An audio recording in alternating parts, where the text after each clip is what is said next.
So hello friends. So the next topic is so we have already covered this what is Java, history of Java, and so now the next topic is features of Java and use of Java. This two topics. These two are already covered. Okay. So in the last video, we have told that JDK 1.0 is the 1996 update, right? अभी क्या हो गया कि अभी कौन सा चल रहा है 2023 चल रहा है, राइट? तो अभी क्या हुआ, जैसा कि मैंने आपको बताया कि JDK 1.0 जावा का वर्जन है, उसी तरीके से अब अभी जो वर्जन जावा का चल रहा है ना, वो चल रहा है JDK 23. Okay, I think not 23, 21, sorry. Java का अभी जो चल रहा है वो चल रहा है 21। तो आप जरा समझिएगा कि 1996 से 1997 में JDK 2 आया होगा, फिर 1999 में JDK 3 आया होगा, ऐसे करते करते जावा के नए नए वर्जन रिलीज होते गए एंड देन 2023 में JDK 21 आ गया होगा। ओके, सो ये थी हमारी पिछले वीडियो की बात। अब हम लोग आज आगे देखेंगे कि फीचर्स ऑफ जावा क्या है। तो हम लोग डिस्कस करते हैं फीचर्स ऑफ जावा।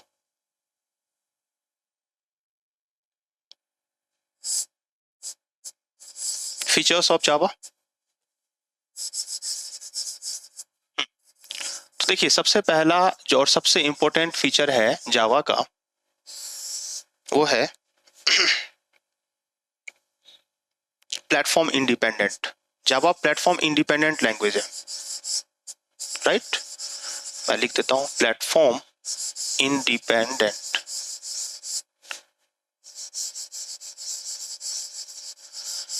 अब ये होता क्या है प्लेटफॉर्म इंडिपेंडेंट? ठीक है, देखिए प्लेटफॉर्म इंडिपेंडेंट का मतलब होता है राइट वंस रन एनीवेयर। मतलब हम लिखेंगे एक बार और रन करेंगे बार बार। मतलब एक बार मान लीजिए हमने लिख दिया प्रोग्राम, उसको हम कहीं पे भी रन करा सकते हैं। मैं बताऊंगा कैसे। देखिए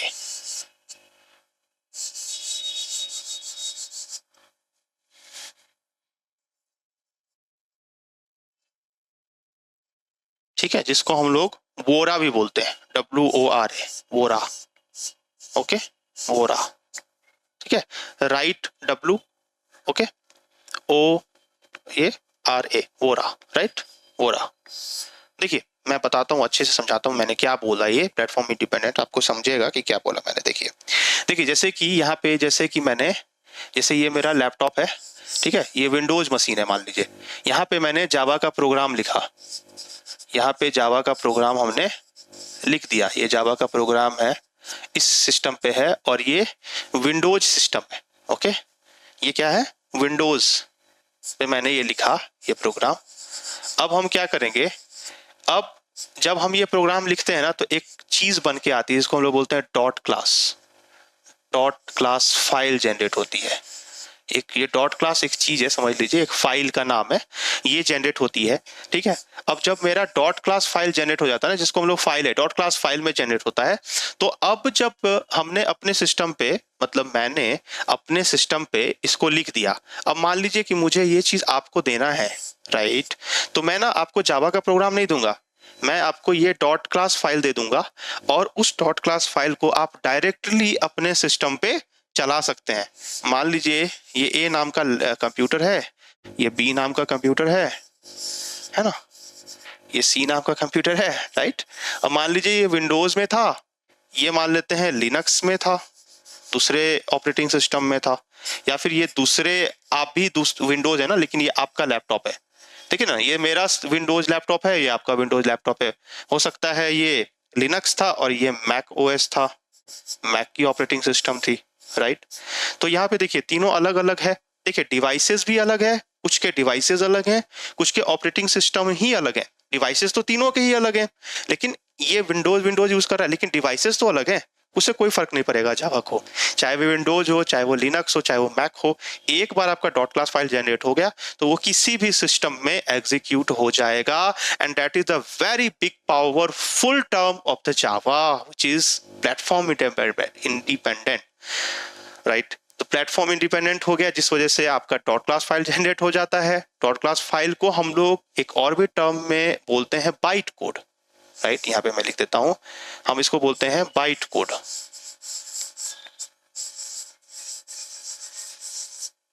तो ये बाइट कोड जनरेट होता है, और जब आपका ये बाइट कोड, जैसे डॉट क्लास फाइल बहुत लोग नहीं बोलते हैं, उसको और अच्छा लैंग्वेज में बोलने के लिए जो है सो बाइट कोड बोल देते हैं, राइट भाई।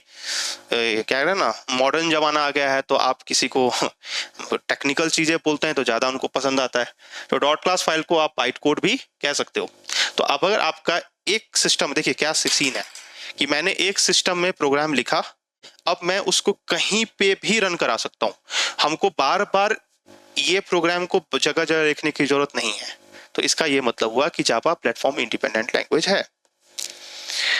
अब हम आगे बात करते हैं, दूसरा हमारा जो इसका ये था प्लेटफॉर्म इंडिपेंडेंट चीज, और दूसरा हमारा है आपका कि जो आपका जावा है वो पोर्टेबल है। देखिए पोर्टेबल, इसी को पोर्टेबल बोलते हैं, राइट।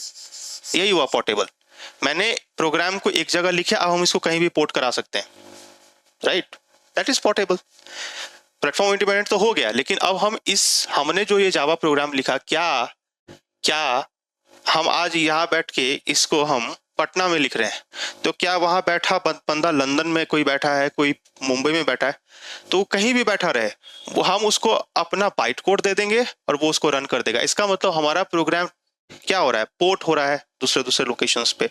इसीलिए जावा क्या है, पोर्टेबल लैंग्वेज भी है, राइट। तो ये फीचर हो गई, आई थिंक आपको समझ में आ गया होगा। तीसरा जो फीचर है जावा का वो सिक्योर है। आपने सुना होगा कि सिक्योरिटी जावा में है, वो कैसे है, जावा क्यों सिक्योर है, वो मैं आपको बताता हूँ। देखिए जावा इसलिए सिक्योर है, सबसे पहला कारण है इसका जावा के सिक्योर का। एक काम करता हूँ, मैं आपको अगले ब्लैक बोर्ड पे सिक्योर को अच्छे से एक्सप्लेन करता हूँ। बहुत सारी चीजों पे हम बात करेंगे। देखिए सिक्योर है क्योंकि जेवीएम है इसके पास। क्या है जेवीएम? जेवीएम क्या होता है मैंने आपको बताया था, जेवीएम एक जावा वर्चुअल मशीन होता है। देखिए भले ही ये क्या है कि आपने कहीं भी लिखा और रन कहीं भी करा दिया, बट लिनक्स, विंडोज और मैकओएस सब में अपना अपना जेवीएम इंस्टॉल्ड होगा। इसका ये लिनक्स का अलग जेवीएम होगा, विंडोज का इसका अलग जेवीएम, तो इस लैपटॉप का अलग जेवीएम, इसका अलग जेवीएम, ठीक है। जेवीएम डिपेंडेंट होता है, Java is JVM dependent but platform independent. इस चीज में कंफ्यूज मत होइएगा। जावा जेवीएम डिपेंडेंट है क्योंकि जेवीएम मतलब क्या होता है, Java virtual machine, right. And machine जहां पे आ गया मतलब वो लोकल हो गया, मतलब हम किसी स्पेसिफिक मशीन की बात कर रहे हैं। तो इसका जेवीएम अलग है। प्लेटफॉर्म इंडिपेंडेंट है, मतलब चाहे वो कोई भी प्लेटफॉर्म हो, विंडोज हो, लिनक्स हो। प्लेटफॉर्म मैंने आपको बताया, प्लेटफॉर्म मतलब आप समझ लीजिए ऑपरेटिंग सिस्टम की बात हम कर रहे हैं, जैसे विंडोज, लिनक्स, मैकओएस, यूनिक्स। उसी तरीके से तो जावा हमारा प्लेटफॉर्म इंडिपेंडेंट, तो इस डिवाइस में मैंने प्रोग्राम बनाया जो विंडोज में था, जो कि लिनक्स में भी चल रहा है, मैक में भी चल रहा है, दूसरे मतलब लैपटॉप के विंडोज में भी चल रहा है, एग्जैक्टली तो वही चीज है। तो अब हम लोग सिक्योर की बात कर रहे थे, तो सिक्योर क्यों है जावा, वो देखिए जावा सिक्योर इसलिए है क्योंकि इसके पास जेवीएम है, और जेवीएम क्या करता है, जेवीएम का बेसिक रोल ही है कि वो वेरीफाई करता है कि आपका बाइट कोड आया कहां से। मान लीजिए कि मैंने इसमें जावा प्रोग्राम में मैंने कुछ मतलब कि हैकर ने कुछ प्रोग्राम बना के दे दिया, ठीक है। अब देखिए हमने क्या बोला, राइट वंस रन एनीवेयर। अब मान लीजिए इसको हम जाके किसी सिक्योर सिस्टम पे जाके हम रन करेंगे, तो रन करने से पहले जेवीएम उसको वेरीफाई करेगा कि आपका बाइट कोड जो है वो प्रॉपर है या नहीं, उसको एक्सेप्ट करना चाहिए या नहीं, और उसको पूरी तरीके से वेरीफाई करता है कौन, जेवीएम, राइट। आई थिंक आपको समझ में आ गया। बहुत ही छोटी छोटी बातें हैं, इसको हम लोग छोटा छोटा बुलेट पॉइंट में ही समझेंगे, लिखेंगे नहीं, इलेबोरेट नहीं करेंगे। उसके बाद अगला जो हमारा पॉइंट आता है वो है सिक्योरिटी मैनेजर। देखिए जो जेवीएम है उसमें एक सिक्योरिटी लेयर प्रेजेंट होता है, ठीक है। उसका काम ये होता है सिक्योरिटी लेयर का कि वो बस ये श्योर करता है कि कोई भी कोड कोई अनट्रस्टेड सोर्स से नहीं आया है, वो प्रॉपर सोर्स से आया है, वो एक प्रॉपर एपीआई को एक्सेस करके आया है, राइट, वो प्रॉपर प्लेटफॉर्म से आया है। अगर वो प्रॉपर प्लेटफॉर्म से नहीं आया है तो वहां पे सिक्योरिटी पैच इशू आ जाएगा। तो फिर यहाँ पे एक बड़ी सी, इसका मतलब क्या हुआ, जावा क्यों सिक्योर है, क्योंकि सिक्योरिटी मैनेजर किसके अंदर रिसाइड करता है, जेवीएम के अंदर। तो इसके अंदर सिक्योरिटी मैनेजर है, इसलिए भी जावा सिक्योर है। उसके बाद क्या हो सकता है और क्या पॉइंट हो जाएगी कि आपका जो जावा है उसके अंदर पॉइंटर्स नहीं होता है। अब ये पॉइंटर्स क्या है, क्या है सर, देखिए पॉइंटर्स क्या है ना, प्रिय आपने पॉइंटर्स लिख दिया, पॉइंटर्स है क्या, देखिए पॉइंटर्स एक तरीके का क्या होता है कि पॉइंटर्स आपको एक लोकेशन की बात होती है। जैसे जावा के अंदर सबसे खासियत है, जो सी एंड सी प्लस प्लस कुछ लोग जानते होंगे, तो पॉइंटर्स एक टर्म होता है जो आपको उस मेमोरी लोकेशन पे जाने का एक एड्रेस प्रोवाइड कराता है। Pointers is like a address towards a specific memory location. Java में पॉइंटर सपोर्ट ही नहीं करता, Java doesn't support pointers unlike C and C++, because C and C++ support pointers. That's why there is a problem of sometime a security problem, but here there is no such type of problem, right? So तो अब जब memory location की बात ही नहीं की जा रही है, इसका मतलब रीड एंड राइट ऑपरेशंस वो कोई जाके उस मेमोरी लोकेशन पे कर नहीं पाएगा, क्योंकि पॉइंटर्स का कोई सीन है ही नहीं। ओके, तो that is the biggest reason, right, जो पॉइंटर्स नहीं है तो ये सिक्योरिटी मतलब एक तरीके से जो है, जो कहते थे ना कि मेमोरी लोकेशन पे जाके हम उसको मॉडिफाई कर देंगे, तो वो सीन अब रह नहीं गया, पॉइंटर्स ही नहीं है ना। आई थिंक आप समझ रहे हैं। अब हम लोग आगे बात करेंगे कि जावा जो है उसके अंदर होता है एसएस मॉडिफायर, ठीक है, एसएस मॉडिफायर्स। अब ये क्या है सर, देखिए एसएस मॉडिफायर्स 4 तरीके का होता है जावा में, ठीक है, और मतलब पब्लिक, प्रोटेक्टेड, प्राइवेट, डिफॉल्ट। मतलब अगर हमको अपने कोड को, मान लीजिए ये सब स्कोप्स है वेरिएबल का, अगर मान लो कि मुझे कोड को अपने टीम को दिखाना है, अपने पूरे इंटायर टीम को, तो हम पब्लिक कर देंगे, ठीक है। अगर हम चाहते नहीं हम हमारे लिए ये प्राइवेट हो, कोई नहीं देखे, तो हम उसको प्राइवेट कर देंगे। तो ये सब ना कोड की विजिबिलिटी का क्या स्कोप है वो बताता है। तो इस वजह से भी हमारा कोड सिक्योर होता है जावा में। एसएस मॉडिफायर है, हम लोग इसको आगे बहुत डीपली एक्सप्लेन करेंगे। ओके, अगला जो है हमारा वो है कि इसमें एक्सेप्शन हैंडलिंग का भी मैकेनिज्म है, एक्सेप्शन हैंडलिंग भी हम करते हैं, राइट। एक्सेप्शन हैंडलिंग समझ लीजिए एक तरह से ये है कि मान लीजिए कि कोड कंपाइलर पकड़ नहीं पाया, राइट। कुछ कोड तो कंपाइल टाइम में पकड़ा जाएगा, जिसको हम लोग कंपाइल टाइम एक्सेप्शन बोलते हैं। कुछ कोड हम नहीं पकड़ पाते हैं, जैसे आप लोग बताइए, आप आई थिंक कुछ लोग मैथ्स बैकग्राउंड से होंगे, तो 1/0 क्या होता है, 1/0 is a infinity, right, 1/0 infinity होता है, राइट। बट ये कंप्यूटर को ना नहीं समझ पाता, ये ट्रैक नहीं कर पाता है, ठीक है। तो अब ये रन टाइम एक्सेप्शन हो गया। तो जब आपका एक्सेप्शन एक तरह से आपके कोड को टर्मिनेट करा देता है, आपके प्रोग्राम को पूरी तरीके से एबनॉर्मली टर्मिनेट करा देता है। तो एक्सेप्शन हैंडलिंग एक मैकेनिज्म है जावा में, जिससे हम अपने एक्सेप्शन, जो भी ऐसा कुछ होगा ना, उसको हम हैंडल कर सकते हैं, ठीक है। विशेष हम बाद में देखेंगे, ठीक है, डेप्थ हम नहीं है, हम लोग ओवरव्यू देख रहे हैं। उसके बाद और जावा में सबसे बड़ी चीज क्या है, बहुत अच्छी चीज क्या है कि जावा के पास अपना मेमोरी मैनेजमेंट है, ऑन मेमोरी मैनेजमेंट।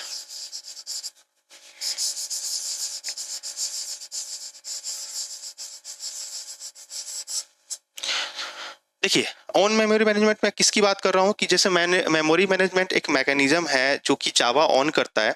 इसमें मतलब कि समझिए ना कि गार्बेज कलेक्शन कुछ चीज होता है। मान लीजिए आप कोई चीज यूज किए, ठीक है, और आपको वो खुद से हटाना पड़ता है, जैसे सी एंड सी प्लस प्लस में कुछ चीज अनयूज रह गया है ना, या फिर आपने उस चीज को इस्तेमाल किया लेकिन अब आपको खुद से उसको हटाना भी पड़ता है। गार्बेज जो आया, जो रिसोर्स आप यूज नहीं कर रहे हैं, आपको एक्सप्लिसिटली उसको फ्लश करना पड़ता है। बट जावा में ऑटोमेटिक गार्बेज कलेक्शन होता है, आपको खुद ह्यूमन इंटरवेंशन की जरूरत नहीं, मैनुअली आपको करने की जरूरत नहीं है। जावा उसको खुद हैंडल कर लेता है कि कौन सा किस समय में अनयूज्ड इंपोर्ट्स है, उसको वो खुद से क्या कर देता है, फ्लश करा देता है, हमें ऑटोमेटिक, हमें मैनुअली कुछ करने की जरूरत नहीं पड़ती है। तो इसका कारण यह है कि जावा जो है उसका अपना मेमोरी मैनेजमेंट है, इसलिए वो उसको कर लेता है। ठीक है, तो ये सारी चीजें हम लोग जावा सिक्योर में बातें की है। अब अगला आता है जावा का बहुत अच्छा फीचर है, वो है जावा ऑब्जेक्ट ओरिएंटेड है।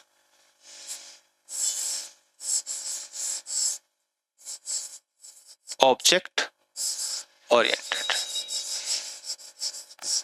क्या है ये? देखिए, ऑब्जेक्ट ओरिएंटेड क्या होता है ना, जब सॉफ्टवेयर जब हम बनाते हैं तो उसकी क्वालिटी, ठीक है, और उसको इनहेंसिबिलिटी भी कह सकते हैं, क्वालिटी, इनहेंसिबिलिटी और प्रोडक्टिविटी को बढ़ाने के लिए हम लोग जो फीचर यूज करते हैं जावा में वो है ऑब्जेक्ट ओरिएंटेड। ऑब्जेक्ट ओरिएंटेड में आता है क्लास, बहुत ही important, interview point of view से भी इंपॉर्टेंट है ये, बहुत ज्यादा। क्लास है, ऑब्जेक्ट्स है, राइट, आपका कंस्ट्रक्टर्स है, पॉलीमॉर्फिज्म है, इनहेरिटेंस है, राइट। तो ये सारी चीजें जो है सो हमें, इंटरफेस है, रैपर क्लासेज है, एब्स्ट्रैक्शंस है।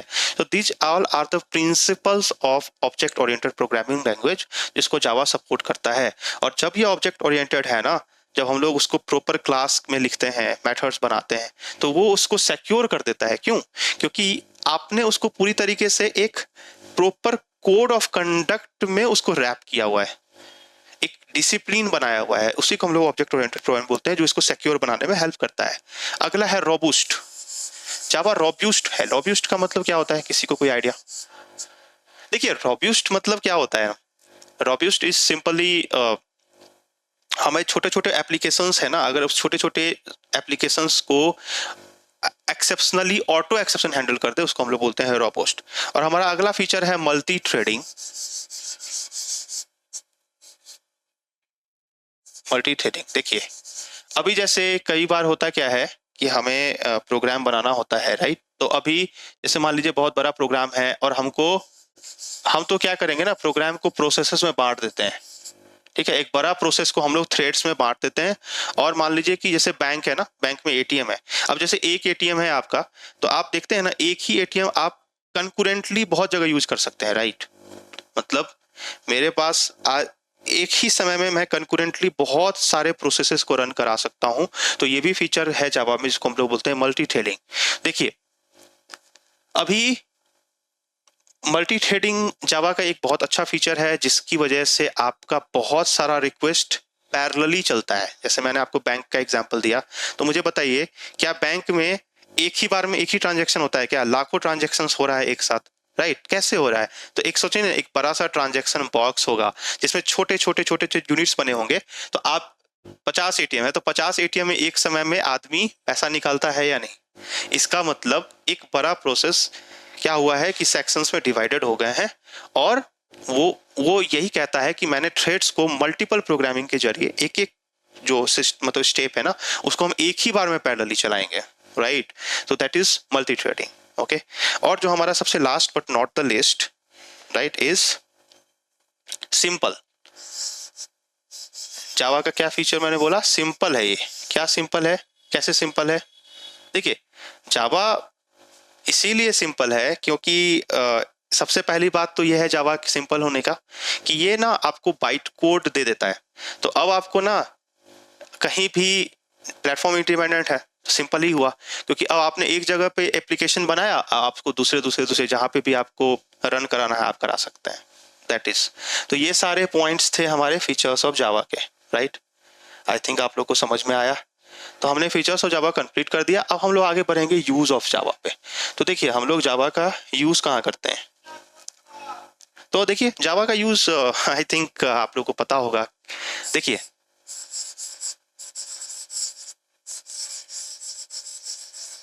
जावा का यूज, देखिए जावा का यूज जो है आज आई थिंक 170, जो मैंने देखा था डाटा, 177 बिलियन डिवाइसेस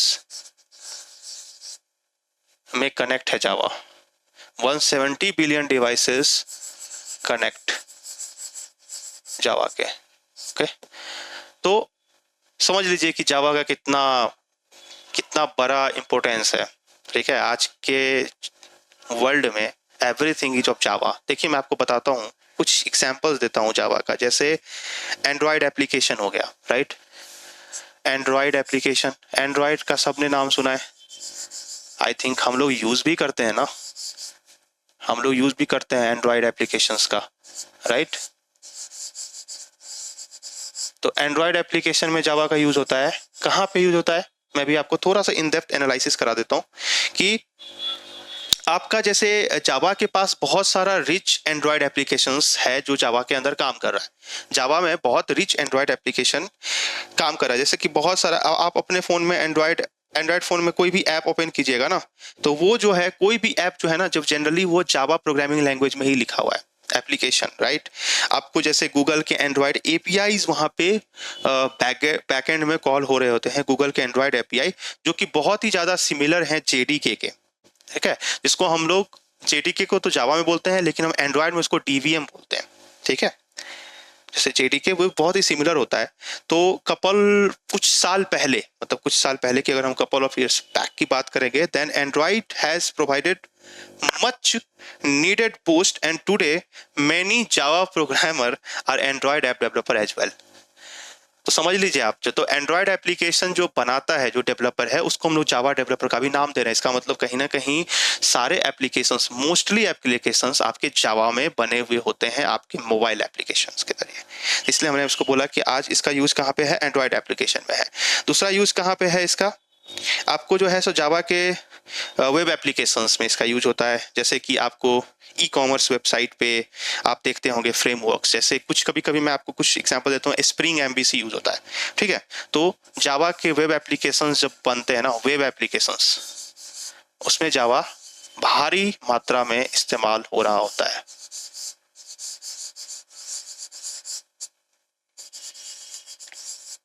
ठीक है। उसके बाद आपको सॉफ्टवेयर टूल्स, जैसे मैं कुछ सॉफ्टवेयर टूल्स के नाम बता देता हूँ। जैसे सॉफ्टवेयर टूल, जैसे जो आपको जैसे जैसे ना आईडी होता है, जैसे जावा के लिए हम लोग आईडी यूज करते हैं। आईडी एक तरह का समझ लीजिए आपकी चीज़ों को आसान कर देता है। मतलब बहुत सारी चीज़ें जावा में कोड में लिखी रहती है, आपको ऑटो से आते रहता है। वो भी सॉफ्टवेयर का जो टूल है ना, वो खुद भी जावा में बना हुआ होता है। सोचिए, सॉफ्टवेयर टूल्स भी जावा में बना हुआ है ना। उसके बाद जैसे बिग डाटा टेक्नोलॉजी का नाम कितने लोगों ने सुना, आई थिंक ये बहुत ही बूम टेक्नोलॉजी है बिग डाटा। तो बिग डाटा टेक्नोलॉजीज में भी जावा का इस्तेमाल होता है, राइट। उसके बाद आपको एम्बेडेड सिस्टम में भी इस्तेमाल करते हैं हम जावा को, ठीक है। जैसे AIML, राइट, बहुत ही आप आई थिंक सबने सुना होगा, बहुत ही डिमांडिंग टेक्नोलॉजी है। तो बिग डाटा, एम्बेडेड सिस्टम, मैं इतना लिखना, मतलब मैं लिखूंगा तो पूरा बोर्ड पर जाएगा कि मतलब जावा के एग्जांपल्स यूज कहाँ पे। तो मैं आपको बस इम्पोर्टेंट बताया। बिग डाटा में, AIML में इसका यूज होता है। अब बिग डाटा में जैसे कि फेसबुक है, ट्विटर है, राइट, उसके बहुत सारे ई कॉमर्स वेबसाइट्स के data, huge number of data आपका भी होगा। देखिए, आपके भी प्रोफाइल होंगे, बहुत सारे लोग के प्रोफाइल कहाँ पे हैं, फेसबुक पे स्टोर है। इसका मतलब वो आपका वहाँ पे वो डाटा स्टोर है। तो जो बिग डाटा होता है वो जावा क्या करता है ना, अब जैसे वहाँ पे जनरेट हुआ डाटा, उसको मैनेज करने के लिए, बहुत सारे बड़े डाटा को मैनेज करने के लिए, to manage all the big all the data, we are using Hadoop. So हम लोग हडूप यूज करते हैं और बड़े बड़े बिग डाटा मतलब टेक्नोलॉजी यूज करते हैं, जो कि सिर्फ और सिर्फ जावा में ही बनता है। सो आप समझ सकते हैं कि Java played a very important role, right, in big data technologies as well. Scientific applications, embedded system की मैंने बात की, तो Java is also use in embedded systems, right. Computer, router, printer, ATM, जैसे जो गवर्नमेंट के जो भी चीज़ें हैं ना, जैसे गवर्नमेंट के आपको कुछ भी उठा लीजिए, गवर्नमेंट के वेबसाइट्स, और आपको educational website, health care website, insurance website, वो सारा का सारा जावा में ही बनता है मोस्टली। मैं ये नहीं कह रहा हूँ पूरा, बट मोस्टली जावा में बनता है। तो आप समझ सकते हैं कि जावा का यूज़ कितना बड़ा है, ठीक है। तो इसी के साथ इस वीडियो को ख़त्म करते हैं। Thank you so much.